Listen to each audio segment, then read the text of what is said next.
नमस्कार. परमहंस परिव्राजकाचार्य श्री टेंबेस्वामी महाराजांच्या चरित्र ग्रंथातील काही प्रसंगावरील मतितार्थ आपण पाहत आहोत. प्रसंग हे घडतच असतात हो, पण त्यामागील नियतीचा उद्देश काय आहे, काय असतो हे आपण थोडंच जाणून घेतो नाही ना. मग हा त्याचाच एक प्रयत्न आहे समजा. म्हणून हा व्हिडिओ शेवटपर्यंत ऐका, मग आपसुकच तुमच्या लक्षात येईल काय त्याच्या पाठीमागे जाणीव असते ती, किंवा त्याच्या पाठीमागे काय उद्देश असतो नियतीचा हे आपल्या लक्षात येईल. पण हा उपक्रम मात्र आवडल्यास नक्की लाईक करा, शेअर करा, सबस्क्राईब करा. गेल्या भागात आपण प्रदक्षिणेचे महत्त्व याविषयी जाणून घेतलं होतं. चला तर मग संवाद साधूया. हरिओम. कागलवरून आणलेली दत्त महाराजांची मूर्ती बुवानी मंदिरात प्राणप्रतिष्ठित केली होती. श्री दत्तप्रभूंकडून शास्त्री बुवांना आदेश येत असत हे आपण मागे पाहिले, आणि त्यावेळी जसे आदेश होत असतील त्याप्रमाणे शास्त्री बुवा त्या आदेशाचे पालन करत. शिवाय काही वेळा बुवांना आपल्याच कार्यामध्ये संशय आला की देवाजवळ प्रार्थना करीत असत, आणि लगेच देवसुद्धा त्याचे उत्तरही देत असत. रात्री भजन करताना शास्त्री बुवा प्रेमाने धुंद होत असत. देवापुढे तल्लीन होऊन नाचत असत.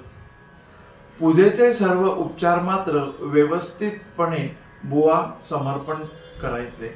तसेच मंदिरात चैत्र पाडव्यापासून सर्व सण साजरे केले जायचे. त्या सणाचे पावित्र्य, विधी, उपचार व्यवस्थितपणे बुवा करत असत. महिलांसाठीही त्यांचा मान योग्य तो दिला जायचा. सणावारी गावातील महिलांना बोलावून हळदी कुंकू देणे, ओट्या भरणे इत्यादी कार्यक्रम होत असत. देवापुढे आलेल्या रकमेतून खर्चाकरता 1 रुपया काढून बाकी रक्कम नरसोबाच्या वाडीला बुवा पाठवत असत. कारण माणगावातील देवस्थान हे नरसोबावाडी देवस्थानाच्या अंतर्गत आहे व तेथूनच याचा उगम झालेला आहे अशी बुवांची दृढ भावना होती. अत्यंत दक्षतेने प्रत्येक कार्य पार पडले पाहिजे अशी शास्त्री बुवांची शिकस्त होती. एकदा गुरुद्वादशीचा उत्सव होता. मंडळी नेहमीप्रमाणे पुष्कळच आलेली होती. त्या गर्दीत मंदिराजवळ काही घाण पडलेली बुवांना दिसली. त्यामुळे बुवा त्या आलेल्या मंडळींना काही रागानेच बोलले. ही गोष्ट मात्र दत्तप्रभूंना काही आवडली नाही. त्यांनी बुवांना सांगितले, किती बोलतोस, हे असे बोलणे चांगले नाही. हे देवांचे सांगणे ऐकल्या दिवसापासून बुवांनी मौन धारण केले. 1 वर्षपर्यंत ते मौनात होते. कोणाशीच बोलत नसत. काही विशेष सांगायचे झाल्यास पाटीवरती लिहून दाखवीत. गुरुद्वादशी ते दुसऱ्या वर्षी गुरुद्वादशीच्या वेळी देवांची प्रार्थना करून त्यांनी आपले मौन सोडले. देवापुढे नारळ, केळी वगैरे पदार्थांचे ढीगच्या ढीग पडत असत. पण तिकडे कधीच बुवांनी नंतर डुंकूनही पाहिले नाही. ती सर्व व्यवस्था सबनीस आणि अनावकर ही मंडळी करत होती. आता पाहू यामागील मतितार्थ. का बरं देवाने बुवांना असे सांगितले असेल? क्रोध हा माणसाचा सर्वात अधिक जवळचा शत्रू आहे हे आपल्या माहिती आहे. बरंच वाटतं आपल्याला आपला राग सांभाळायला हवा, पण जमत नाही. पण मुळात राग का येतो, कसा येतो, कशामुळे येतो, कारण काय हे आपण कधीच जाणून घेत नाही. पहा कसे ते. आपले एकमेकांकडे जाणे येणे वाढले, भेटीगाठी वाढल्या की आपलेपणा वाढतो, त्यांच्याबद्दल स्नेह वाढत जातो, संबंध दृढ होतात आणि हळूहळू त्याची सीमा पार होते. मग सुरू होतो तो कधी वाद, अपेक्षाभंग आणि त्यातून निर्माण होतो तो मनस्ताप.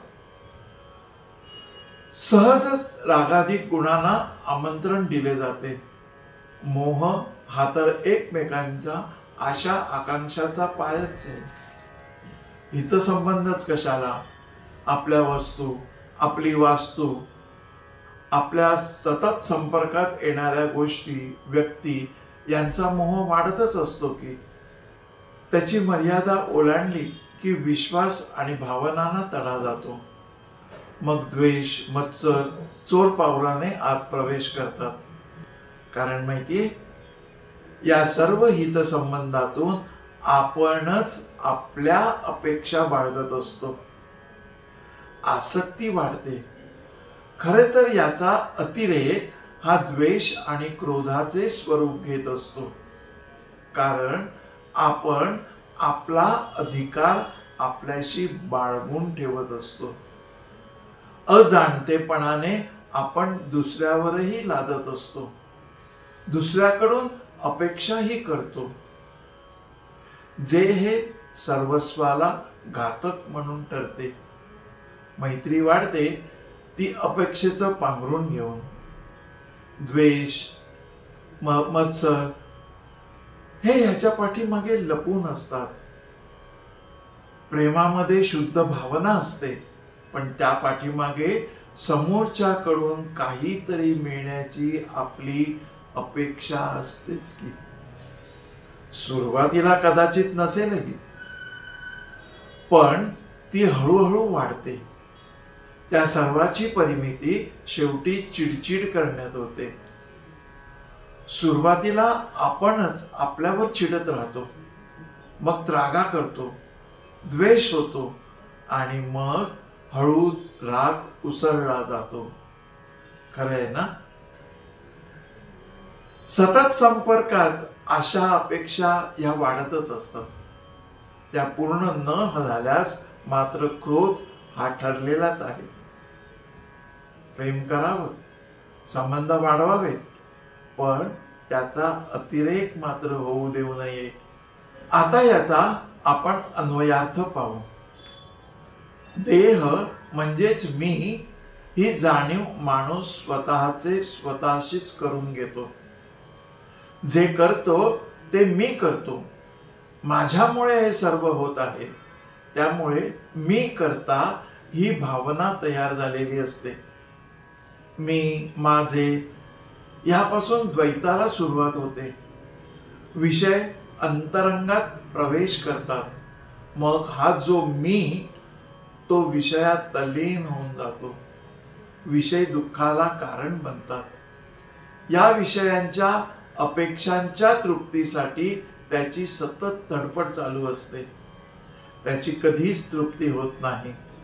त्यातून काम क्रोधाधिक विकार आपल्याच देहाची अहंकार वृत्ती वाढीस लावतात.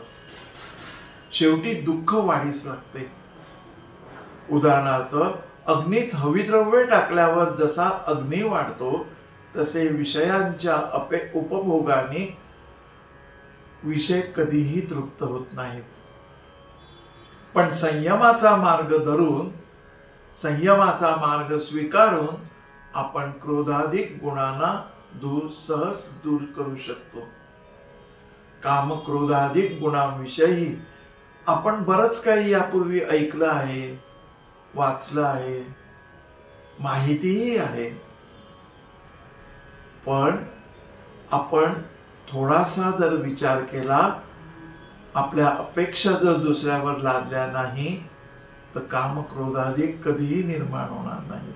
मौन धारण करणं म्हणजे स्वतःचे आत्मिक बल वाढवणं, संयमावर विजय मिळवणं.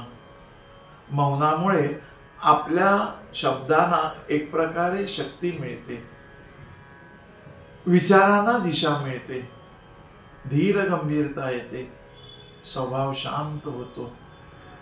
असो, इथेच आता आवर्ते घेऊ आणि पुन्हा भेटू पुढच्या प्रसंगात.